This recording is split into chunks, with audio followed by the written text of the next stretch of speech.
For me, I'd been there a few times, and every time I'd been, I was like, what is going on here? This is insane. You see the people still reeling from the shock of globalization in Detroit.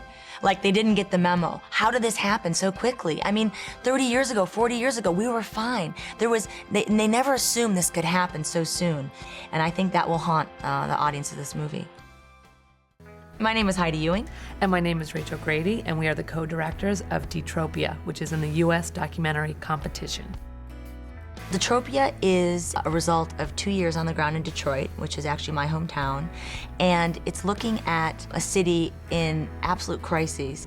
It really seems a bit like there's a lot of ghosts there. A lot of buildings look like a war broke out and everyone just left because there's like pot still on the stove, and it really seems abrupt. It seems like, you know, there was an invasion. People just evaporated. And they just evaporated. There was a 1.8 million at one time, now there's 700,000.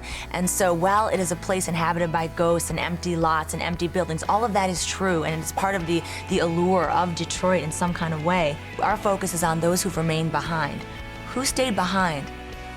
Initially, when we went there, we were just looking for this Phoenix story. We were hoping that there were people on the ground there that were really gonna just fix the place. But after spending a couple years filming there and spending time with our characters, we realized that was just a very dishonest story. We just happened across this one wintry night when we were on our way somewhere else to film something else. We saw sort of this flame in the distance, this sort of single flame. There were a group of guys, lifelong Detroiters in their 20s, trying to take down the remnants of an entire building.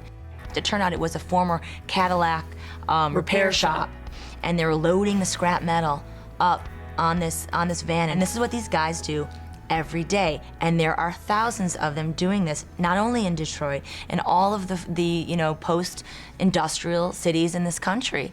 You know, we're really thrilled to bring this particular film to Sundance this year. The conversations that are happening in our film are happening in the country right at this very moment. So, aside from the fact that Sundance is the premier place to launch your movie, the timing couldn't be more perfect for the themes in our movie.